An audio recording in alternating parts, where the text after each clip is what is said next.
ये है दिल्ली क्राइम मोर्चा news network. 4 बजे के आसपास एक 45 वर्षीय व्यक्ति की चाकू घोंपकर ठीक उसके घर के सामने हत्या कर दी गई। मेरे बेटे की तो जान चल गई, अब तो वापस आएगा नहीं। अब क्या करूंगा मैं? जो भी तुम करो। जब ऐसा बुलडोजर नहीं चलेगा या इनके सख्त कार्रवाई नहीं होगी तो इनका जेल में आना जाना तो इनका लगा रहता है। ऐसा बेटा तो मैं सारे बुला के ढूंढ आऊंगा, नहीं मिलेगा। ये तो मेरा नहीं लगा रहे थे, ऐसे फड़क फड़क ऐसे जान दे दी मेरे बेटे ने। डॉक्टर ने ध्यान ही नहीं दिया। हालत ये टोटल 5 और 3 8 जने थे। उनमें 3 लड़की थी। अब सुबह मारने के टाइम पे लड़कियां थी नहीं थी, लेकिन 5 बंदे जेंट्स 5 थे। चाकू लगे हुए थे। उसके सेड में से हाथ में बाहर निकली थी, सीने पे 3-4 चक्कर लगे थे और यहाँ से भी, यहाँ की तरफ भी ना, बगल की तरफ भी घाव बहुत गहरा था। 5-6 लोगों ने मिलकर हमला किया है इस पर। 1000 रुपया और फोन छीन लिया उनका, उसके लिए उसका मर्डर कर दिया। उल्टा उस डॉक्टर ने सुई फेंक दी, लो आप कर लो इलाज। तो मेरी बहन ने कहा हम डॉक्टर होते ना तो आपके पास ना आते, आपका ये काम है, आपका इलाज आपके। समझिए राजधानी दिल्ली में आखिरकार लोग कहां सुरक्षित हैं? उनके घरों के बाहर उनकी हत्या कर दी जा रही है। इससे शर्मनाक और क्या होगी राजधानी दिल्ली में कानून व्यवस्था की स्थिति। नमस्कार, जय हिंद। आप देख रहे हैं दिल्ली क्राइम मोर्चा। इस वक्त मेरी मौजूदगी राजधानी दिल्ली के सुल्तानपुर इलाके में है और आपने जिस प्रकार राजधानी दिल्ली में लगातार एक सिलसिला देख रहे होंगे, वो सिलसिला किस प्रकार हत्याओं का लगातार राजधानी दिल्ली के अंदर चल रहा है। मेरी मौजूदगी इस इलाके में है। यहाँ पर भी आज सुबह लगभग 4 बजे के आसपास एक 45 वर्षीय व्यक्ति की चाकू घोंपकर ठीक उसके घर के सामने हत्या कर दी गई। जिस प्रकार राजधानी दिल्ली में उत्तम नगर के अंदर तरुण और तमाम इस तरह पुनीत की होली के दिन हत्या की गई थी, ठीक उसी प्रकार से यहाँ पर भी आज सुबह घर के सामने एक राजेंद्र नाम की, जिनका नाम बताया जा रहा है, 45 के आसपास उनकी उम्र बताई जा रही है, 2 से 3 बच्चों के वो पिता हैं और उनके घर के सामने ही उनकी हत्या कर दी गई। मैं आपको वो जगह दिखाऊंगा, वो स्पॉट दिखाऊंगा। उससे पहले आप समझिए राजधानी दिल्ली में लगातार किस प्रकार कानून व्यवस्था निचले स्तर पर जाती जा रही है, उसका एक जीता जाता उदाहरण है। आइए जरा हम तस्वीर आपको दिखाएं तो यही वो जगह है जिस जगह पर यहाँ पर जो वो लेटे हुए थे। और देखिए यहाँ पर साफ तौर से कितना बढ़िया लिखा हुआ है, आज़ादी का अमृत महोत्सव, एक एक जीवन का प्रत्येक क्षण। इस तरीके से तमाम यहाँ पर जो है स्लोगन लिखे हुए हैं जिससे लोगों को प्रोत्साहन मिले। लेकिन इसी जगह पर वो आकर बैठते हैं, यहाँ पर आराम से पार्क में आराम करने के लिए आते हैं और इसी जगह पर उनकी लूट के इरादे से चाकू से वार कर हत्या कर दी जाती है। ये आप देखेंगे पुलिस ने मार्किंग कर रखी है कि इसी जगह पर हत्या की गई है। यहाँ से वो भगते हुए जाते हैं, यहाँ पर बीच बचाव करते हुए, और उसके बाद ये देख रहे होंगे निशान आप इस जगह से जाते हुए और वहाँ पर वो निकलते हैं। ये जो आप खांचा देख रहे हैं, इस जगह से वो निकलते हैं और वो सामने उनका वो घर है जहाँ पर अभी आप देख रहे हैं कि सफ़ेद टेंट आपको लगा हुआ दिखाई दे रहा होगा। उस जगह पर उनका घर है और महज 20 से 30 मीटर की दूरी पर उनके घर से उस जगह पर उनकी चाकू घोंपकर हत्या कर दी गई। तो आप समझिए राजधानी दिल्ली में आखिरकार लोग कहाँ सुरक्षित हैं? उनके घरों के बाहर उनकी हत्या कर दी जा रही है। इससे शर्मनाक और क्या होगी राजधानी दिल्ली में कानून व्यवस्था की स्थिति।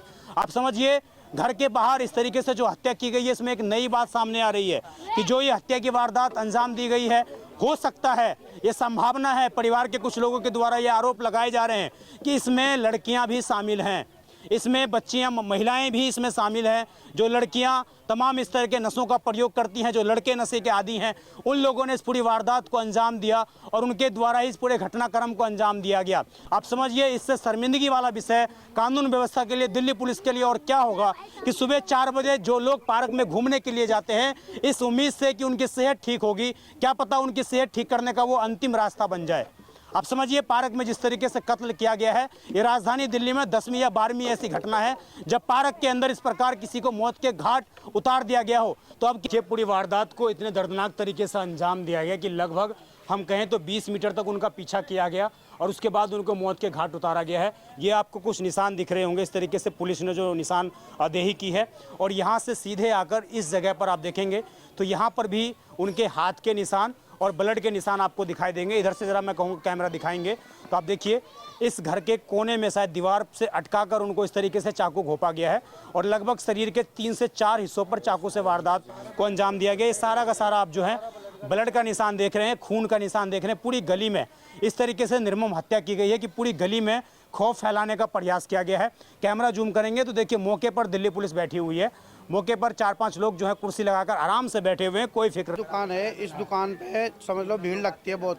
नशे टाइप के लड़के होते हैं जो यहाँ पर दूर दूर से आते हैं, इस गेट के पार्क में जाते हैं, भीड़ लगी रहती है और डेली का लड़ाई झगड़ा करना। कल रात को भी यहाँ पे बहुत लड़ाई झगड़ा हुआ, ड्रामाबाजी हुई, मारपीट हुई बहुत लोगों की। तो ये क्या बेचते हैं, स्मैक बेचते हैं, क्या बेचते हैं? ये नशे के पदार्थ बेचते हैं। जो लोग यहाँ पे सिगरेट गांजा पीते हैं, सब चीज बिकती है, तो जब यहाँ पे भीड़ लगती है। इलीगल दारू भी बिकता है क्या? दारू नहीं बेचते, दारू जो लोग पीते हैं उनका सामान एक्स्ट्रा जो भी चीज़ होता है खाने पीने का यहाँ से जाता है, और बाकी सिगरेट गांजा वांजा सब बिकता है यहाँ पे। सब इसी दुकान से जाता है। ये जरा दुकान दिखा देंगे तो देखिए ये जो दुकान है, इस जगह पर जो हम कहें सिगरेट होती हैं वो सारी चीज़ें, और हुक्के का भी यहाँ पे प्रचार किया हुआ है। क्या ई हुक्का भी यहाँ पर बिक रहा था, तो ये हुक्के का भी प्रचार है यहाँ पर। तो ये सारी चीज़ें यहाँ पर बिक रही थी। और इसमें मेरे साथ परिवार के लोग मौजूद हैं, और आप समझिए जिस वक्त इनको हॉस्पिटल में ले गया गया राजेंद्र को, उस वक्त वहाँ पर कोई भी वरिष्ठ डॉक्टर नहीं मौजूद था। किसी ने भी उनको समय पर नहीं देखा, जिसके कारण लोग बता रहे हैं कि वो बच सकते थे, उनकी सांसें चल रही थी, लेकिन अगर मौके पर ट्रीटमेंट दिया जाता तो शायद आज वो इनके बीच में होते। क्या नाम है आपका? सुरेंद्र कौर। सुरेंद्र कौर। क्या नाम था आपके पति का? राजेंद्र सिंह। राजेंद्र सिंह। कितनी उम्र है उनकी? 45 साल। 45 साल। किस चीज़ का काम करते हैं ये? सरिया करते लेंटर का। लेंटर का, राजमिस्त्री का काम करते हैं। हाँ जी। जी, तो ये आज कितने बजे की बात है, क्या पता लगा आपको? ये रात को 3-3:30 बजे की बात होगी, जब मेरे घर वाले पे पता नहीं कैसे कैसे हमला किया, उसको घायल कर दिया। उसने आके मेरे को आवाज़ मारी, जैसे मैं भागी तो गिर गए। उनको मैं लेकर तो आपको बता के गए थे वो कि मैं जा रहा हूँ पार्क में? नहीं, वो उसका ना टाइम था 2 से 3-4 के बीच में उठना। जी, डेली मतलब रात में उठता था। हाँ, बीड़ी सिगरेट पीना, एक चक्कर लगा लेते थे या दुकान पे जाते थे। 3:30 बजे दुकान खुल जाती थी ना, दुकान पे जाते हैं बीड़ी सिगरेट अपनी। 3:30 बजे दोपहर में यहाँ पे दुकान, रात में मतलब दुकान खुल जाती है? हाँ, 4 बजे तक खुल जाती है। नहीं तो हमारी दुकान, तो दुकान पे जाते थे बीड़ी सिगरेट ले। अब इतना नहीं पता मैं बीड़ी सिगरेट लेने गई या नहीं। और इतना जब पता चला, जब उसने आके दरवाजा खड़खड़ाया ना, मेरा घायल था, 3:30 का टाइम था, कह रहा है मेरे को ना चक्कू मार दिया किसी ने। जब मैंने देखा बेहोश था, हम लेके भाग गए डॉक्टरी। वहाँ हौसती बात भी की है और चिल्ला भी रहा था, मेरे दर्द हो रहा है, मेरे को सांस लेने दो। और वो सुई मार रहे थे, जैसे उसकी ग्लूकोज की सुई चढ़ा रहे थे, लेकिन उन्होंने ये कार्रवाई नहीं की जो उसके दम निकल जाएंगे, इसको पहले ऑक्सीजन दे। ये सब कुछ नहीं ये कुछ नहीं लगाया उन्होंने, सिर्फ उसको नस ढूंढ रहे हैं बस सुई लगाने के लिए, ग्लूकोज चढ़ाने के लिए। और इतनी आंतें बाहर निकली है, वो नहीं देख रहे जो पहले इसका ऑपरेशन शुरू कर रहे हैं, इसको सांस की सीनियर डॉक्टर मौजूद था वहाँ पे? कोई डॉक्टर नहीं थे, एक लेडीज थी, 2 डॉक्टर थे, वही छोटी उम्र के कंप्यूटर थे, वही देख रहे थे, हिसाब कर रहे थे। मैं अंदर जाई थी, एक डॉक्टर खड़ा हुआ था, वो डॉक्टर जो कंप्यूटर पे बैठता है ना, उसने मेरे को अंदर नहीं जान दी। किसी को उन्होंने कॉल की? कोई डॉक्टर जो वरिष्ठ डॉक्टर है, किसी को कॉल की? हमारे सामने किसी को नहीं की उसने ना। उन्होंने हमारे से ये बोला जो हाँ डॉक्टर आ रहे हैं, मेरे से कह रहा आप तो बाहर ही हो जाओ। मैं अंदर जा रही ना, मेरे जब कहा ना मैं उसका दर्द हो रहा है, पहले आप बेहोशी का सुई लगा दो, इसको नशा कर चढ़ा दो। मेरे को निकाल दिया, मैं वो बाहर निकाल दिया। वाइफ थी, आपको भी बाहर निकाल दिया कि आप मत जाओ अंदर? मत जाओ। और मेरे भाई आए, ये गए थे अंदर, इन्होंने संभाला, इन्होंने पकड़ा। का टाइम था जो डॉक्टर की पूरी टीम आई थी, जिस टाइम हमने थोड़ा गर्मी दिखाई, भाई हमारा मरीज तो मर गया, आप देख नहीं रहे, ध्यान नहीं दे रहे। फिर उनकी तुरंत 10-15 बंदों की टीम आई, जिस टाइम बिल्कुल खत्म हो गया था बंदा। उससे पहले अगर ये टीम आ जाती तो बच जाता वो। जब तक तो एक लेडीज डॉक्टर थी उसमें, या नर्स थी, उसने इंजेक्शन तक फेंक दिया। कह रहे आप ये ना हाथ पैर बहुत ज़्यादा फुदका रहा है, इंजेक्शन आप लगा लो, ऐसा आपको बोला? ऐसा बोला।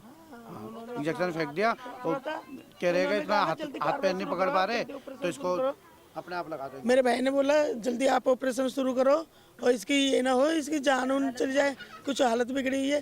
तो उल्टा उस डॉक्टर ने सुई फेंक दी, लो आप कर लो इलाज। तो मेरे भाई ने कहा हम डॉक्टर होते ना तो आपके पास ना आते, आपका ये काम है, आपका इलाज करो। आपके परिवार का सदस्य भी चला गया और आपको काफी संघर्ष भी इसके लिए करना पड़ा अस्पताल के अंदर? अस्पताल में हमारी सुनाई नहीं है, अस्पताल में डॉक्टर किसी ने, अगर डॉक्टर देख लेते तो बच जाता। मैं आज मेरा घर वाला इतनी इसमें हिम्मत थी कि जो 1-1.5 घंटे जी गया, अपने घर तिकर आ गया, हॉस्पिटल तिकर चला गया। और बात भी की है सुने, जो 4-5 लड़के थे उन्होंने मेरे को मारा है और ये भी कह रहा है मेरे दर्द हो रहा है।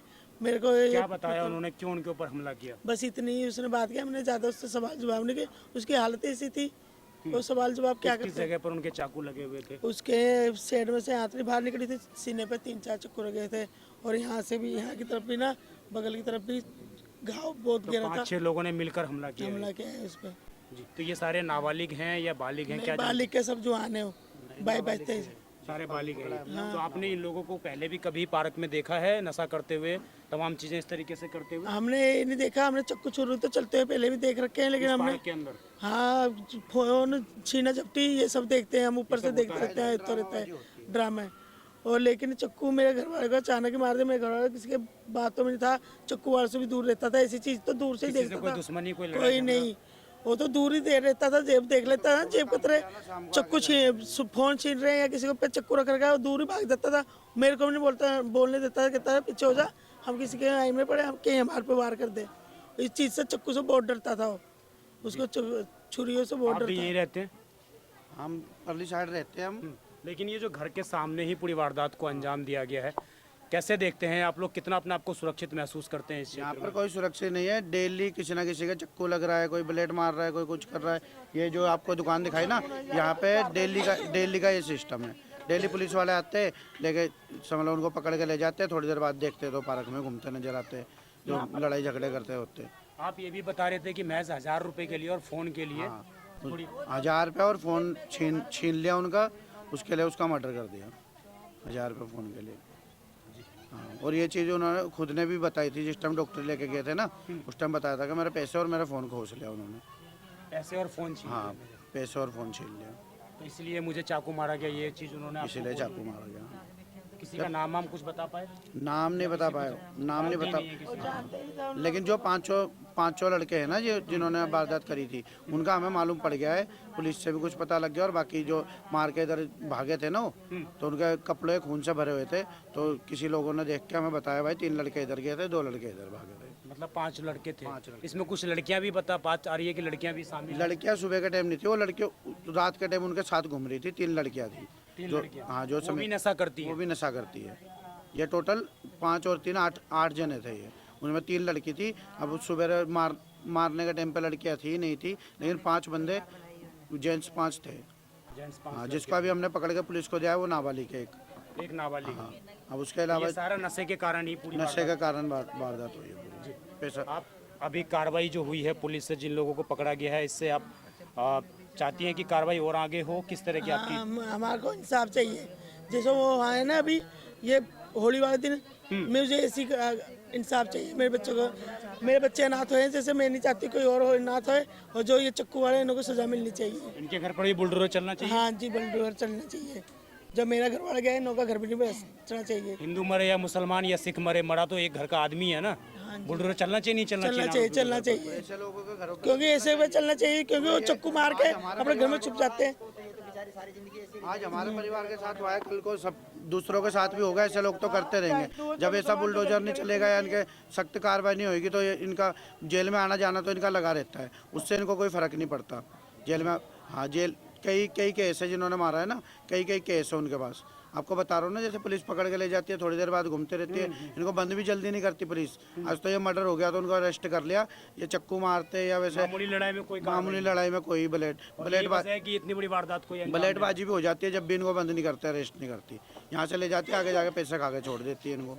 पार्वतीपुर में तो यहाँ रहती नहीं, हम तो चंद्र बिहार से आए। हमारे तो आए तो लाश पहले ही पड़ी हुई, तो मेरे बेटे की तो आंतड़ी उतड़ी निकाल कर रखी हुई थी, पहले ही मरा हुआ था। मेरे को तो बात भी नहीं, मैंने तो उसको देखा भी नहीं। मेरा बेटा ऐसे ही चला गया, मैंने तो उसका मुंह भी नहीं देखा। पता नहीं क्या हालत हो गई उसकी, मेरे को तो कोई पता नहीं। उसको पैसे कैसे मारा, फड़क के मर गया।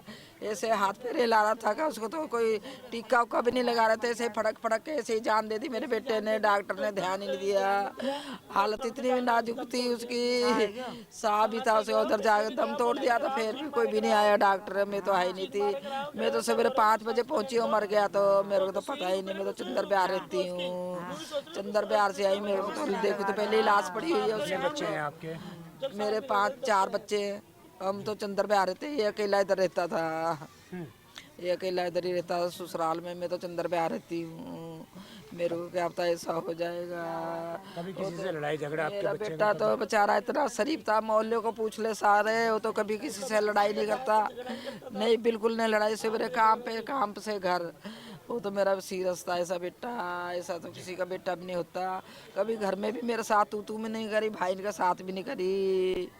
ऐसा बेटा तो मैं सारे मुल्क ढूंढ आऊंगा, नहीं मिलेगा। ये तो मेरा बेटा चल गया, पर कहाँ आएगा? अब इन कमर से मेरा क्या मतलब है, मर जाएगा तो अब क्या बनेगा? अब कुछ नहीं बनेगा। मेरे बेटे की तो जान चल गई, अब तो वापस आएगा नहीं। अब क्या करूंगा मैं? जो भी तुम करोगे तो मेरा बेटा तो ले आ नहीं सकते। अब क्या होएगा जिंदगी में? मेरी बुराई बुराई होएगी। अब क्या करूंगा? देखिए, माँ के जो शब्द हैं वो हमें भी शर्मसार करते हैं कि आप मेरा बेटा तो वापस नहीं ला सकते। और शायद राजधानी दिल्ली में हर माँ यही बात कह रही है, लेकिन कानून व्यवस्था बिल्कुल भी सुधरने का नाम नहीं ले रही है।